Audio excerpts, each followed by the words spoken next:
Welcome to the Super Impactful Podcast. This podcast was designed to highlight the many ways that we're leading with impact in Duncanville ISD. This podcast will give you an inside view of what we're doing in the City of Champions. Welcome to the Super Impactful Podcast.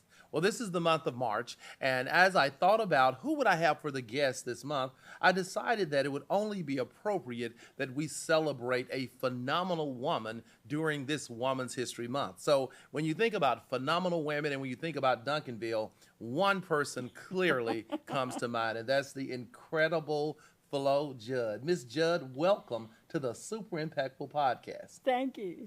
Thank you for having me. Well, it's certainly my honor to have you and happy to have you today and to just give you an opportunity to speak about and let our listeners learn from the incredible career you've had here in Duncanville ISD.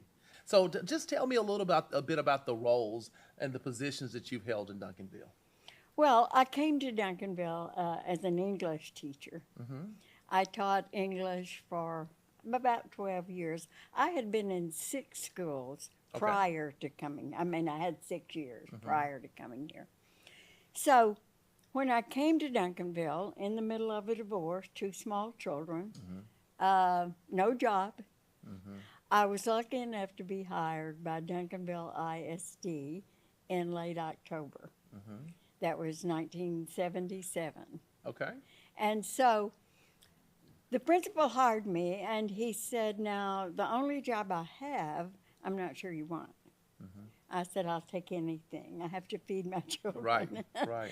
And he said, well, this is English, but it's a special class. It's just special in that it was really for vocational kids who were not necessarily academically inclined. In late October, I was the 4th teacher in the class. In October? Yes. Okay. I walked into the class. So they were lasting about 2 weeks? I walked into the class the first day and introduced myself to the kids and told them who I was, that we were going to work hard and play hard, and they were going to learn more English than they had ever learned. Good. So one teacher had become ill. One teacher's husband had been transferred out of state. I don't know what happened to the other one. But after I introduced myself, this boy stood up and he said, ma'am, there's probably something you need to know. I said, okay. He said, you probably need to know we've already run off 3 teachers. Uh-oh. And I said, well, maybe there's something you need to know. And he said, what's that? And I said, you're looking at a lady who's come to stay. Right. I'm not going anywhere. If anybody leaves, it'll be you. Right. And he said, oh. Yeah, and you showed him. You've been here 49 years, and you're still going. Little did I know that it was going to last that long. So how did you end up in administration? Because I'll tell you, Ms. Judd, when I travel throughout, I've been in airports, I've been in grocery stores. The second someone finds out that I'm the superintendent in Duncanville, they ask me, is Ms. Judd still there? How is Ms. Judd doing? And Ms. Judd, I say that because you have certainly had an incredible impact on this community. So just tell us a little bit, how did you end up in administration? Well, I will tell you that I loved every day that I taught English. I loved it. But the district came to me. I was a pretty strong disciplinarian and asked me if I would consider getting mid-management so that I could be an assistant principal. And I said, yeah, I'd consider that. So I did then go to school. So that's how you did that. Yeah. You know, one thing I'll say, after 49 years, you've seen a lot of change. And I just commend you for being such a leader of that change. You know, in our district, we have our leadership definition, and we have the pillars of that. And when I think about you, and I think about those different pillars of the definition, I think about leading change. I think you've done an incredible job of helping us as a district embrace change.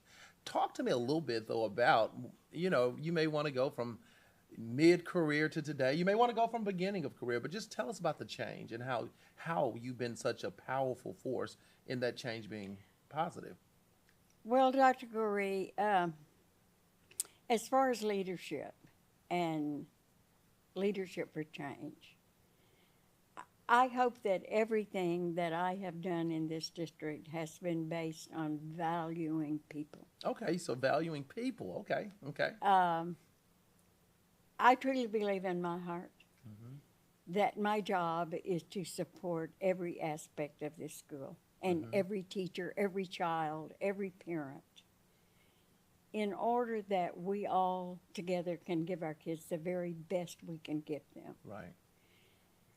I think the thing that I have loved most is being able to impact the lives of kids. And I'll tell you a funny story. One day my phone rang and a male voice said, "Ms. Judd?" And I said, "Yes." He said, "You probably don't remember me." And he told me who he was. He had graduated years before. Okay. And I said, "Well, I bet if I could see your face, I would." And he said, "Ms. Judd, when I was at that high school, you rode my case every day." And I thought, well, this may not be too pleasant. And I said, "Well, honey, maybe it needed it." And he said, "Yes, ma'am, it did. Thank you for making a better man out of me." I love it. That's good. And you're doing that every day for so many I'm kids. trying. You are. You are. You're succeeding. And, I tell you, though, that do you think it's a fair statement when people say that children are children, the children are the same, even though we go through a lot of change and a lot of things change? I think children are the same. And obviously, there's a deep love for children in your heart. Absolutely. Speak to that a little bit. Tell us about that. The thing that I want for our kids, and the thing that I feel is my job at this high school, is to try to help every kid prepare for adult life. I tell the kids, high school lasts about that long. Right. In the reality. And I tell them I graduated from high school in 1958, and now look where we are. Right. Look how many years I have had since graduation. And that's what you have to get ready for. Right. And that's what you have to prepare for. Absolutely. So when I think about leading the district and I think about those components of our leadership definition, I wanted to talk about lead change, but I think what the listeners need to capture is that you find valuing people to be probably the big umbrella that everything else falls under. Right, because if our people aren't successful, if teachers, administrators, central administration, if we're not successful, our kids are not going to be successful. Right, right. And we owe them that. Right. When I see people and I talk about you, Ms. Judd, though, and they'll ask, "Well, she's still there?" I'm like, "Well, where do you think she's going?" Ms. Judd, you've been very clear to me that you have no intentions of retiring.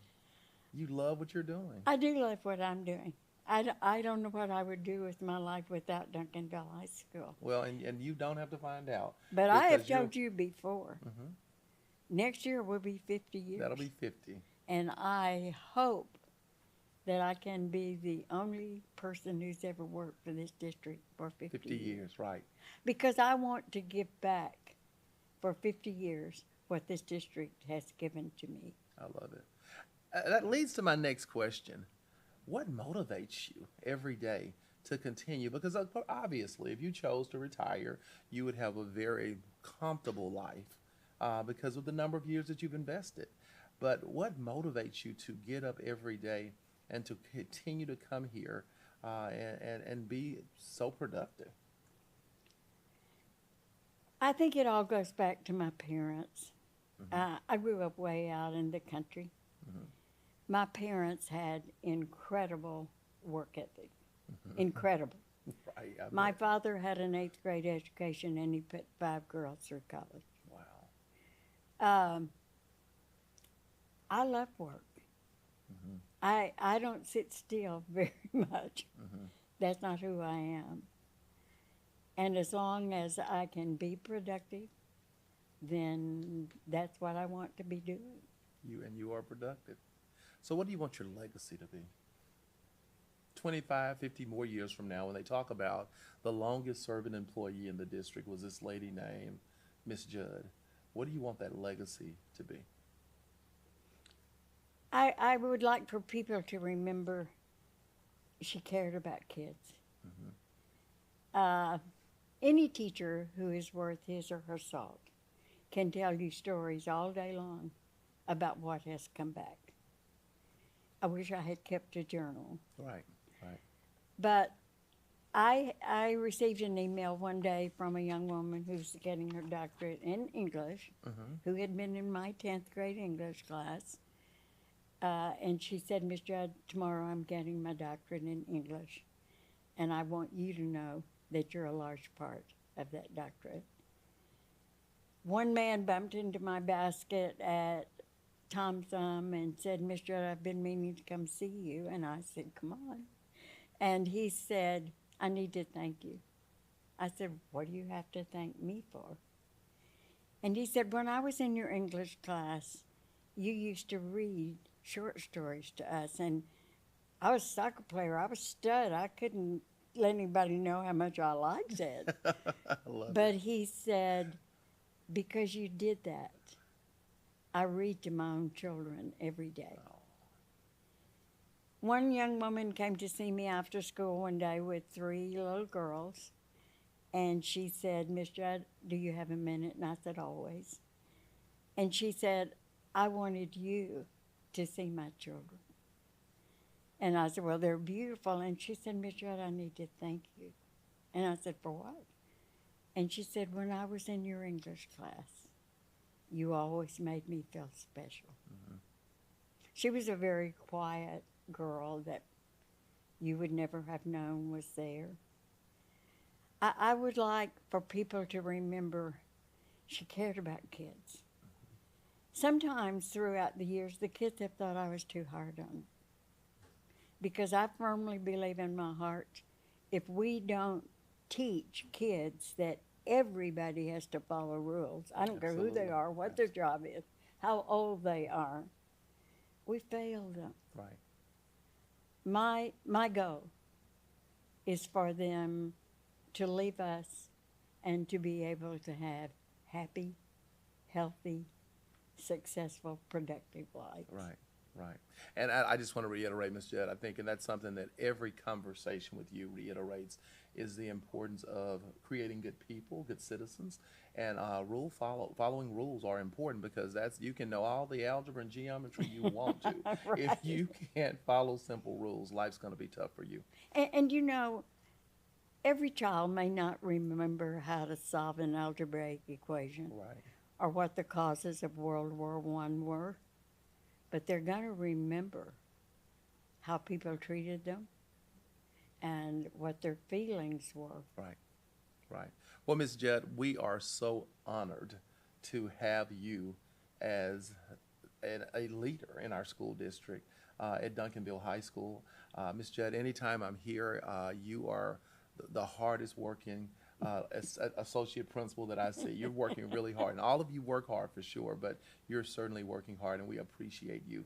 I cannot think of a better guest for the month of March to celebrate Women's History, because you truly do live your legacy, and your story is beautiful. And even as you tell your story, there's so many other examples of people who have told me stories about you that demonstrate exactly what you describe, and you truly do value people, and I thank you for your time. And I thank you. Thank and I you. thank you for being the superintendent of this district that I love so much. I have told other people, Dr. Goree is the right man in the right place. Well, and I tell you, you certainly have made my experience wonderful, for sure. Thank you.